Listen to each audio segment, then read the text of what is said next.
you hear talk about Wagner Group today. Everybody talks about Wagner this, Wagner that. Well, Wagner was created in 2014 as a vehicle for Russia to provide military assistance without providing military units. Because constitutionally, this was still Ukraine, so the Russian army couldn't be officially involved in Ukraine. So they created Wagner as a cutout so that guys can be sheep dipped. They can leave their contract in the Russian military, sign a contract with Wagner, and then fight in Ukraine, not as Russian soldiers, but as a private military contractor in support of the Ukraine. So Wagner's been there from day one. Wagner and the ethnic Russian militias had surrounded a Ukrainian force in 2014.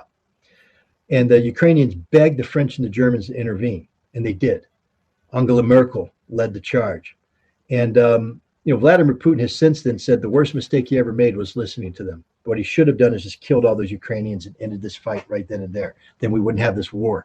But instead, he said, okay, you want peace? I'll agree to a ceasefire, and we'll work on this thing called peace. And for 8 years, Vladimir Putin and the Russian government were begging the West to implement Minsk, to bring an end to this fight, a fight that killed nearly 15,000 people in the Donbass, several thousand of whom were children, women and children. Many of them were combatants, but many of them were innocent civilians on both sides, Ukrainian and Russian. But they didn't. And now we know why, because the three signatories to Minsk II, Petro Poroshenko, the Ukrainian president at the time, Angela Merkel, the German chancellor at the time, and Francois Hollande, the French president, they've all come out and said that it was a sham.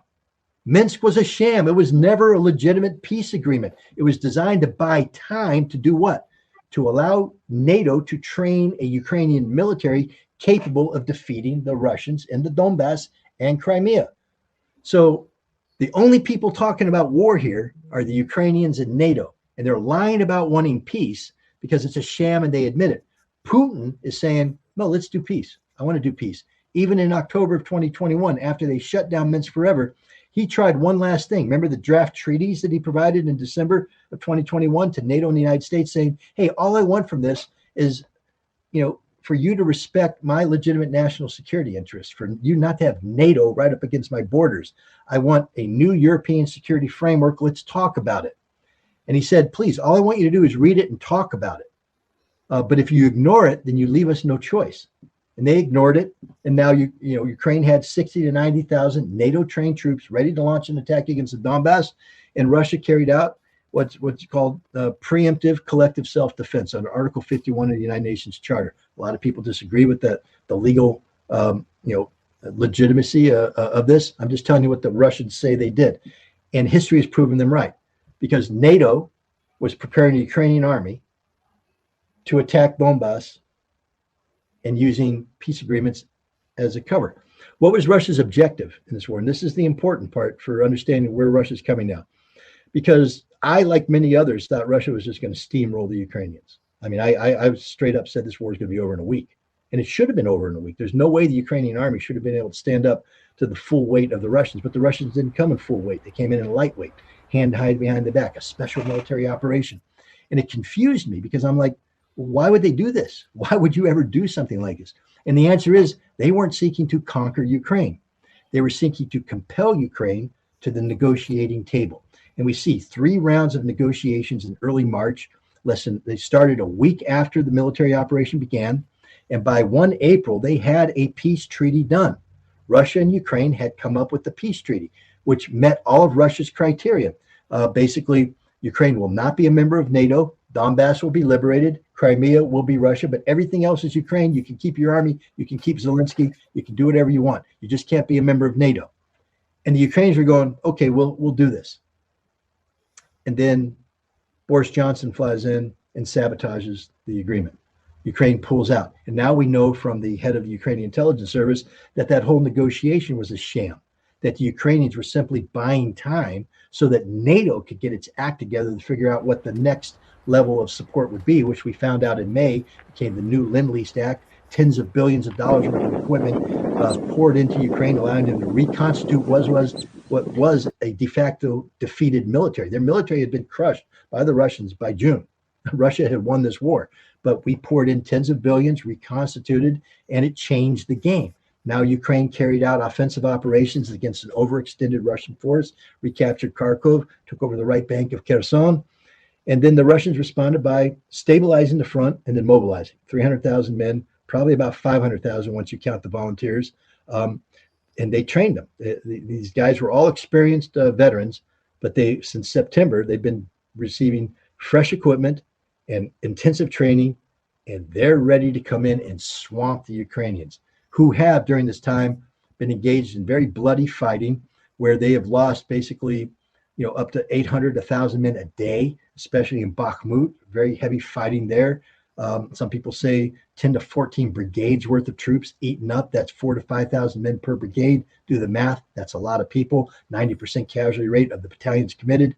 A lot of dead Ukrainians, a lot of wounded Ukrainians.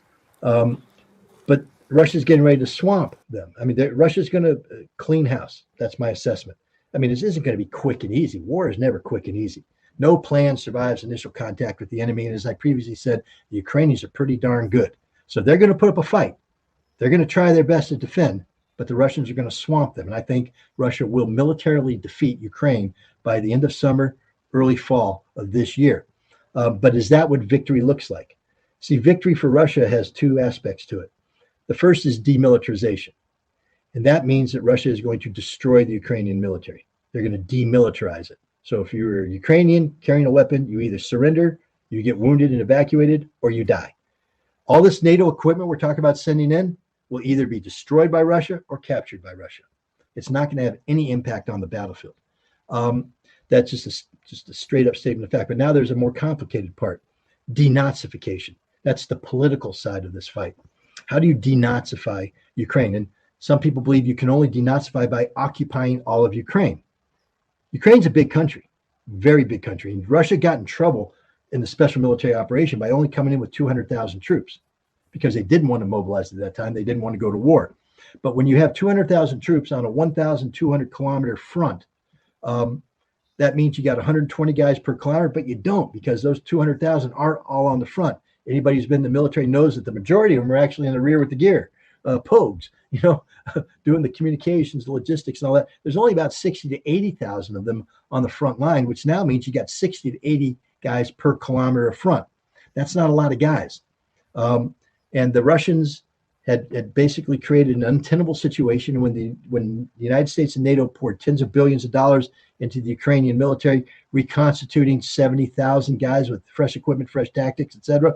They were able to successfully push the Russians back in Kharkov and Kherson.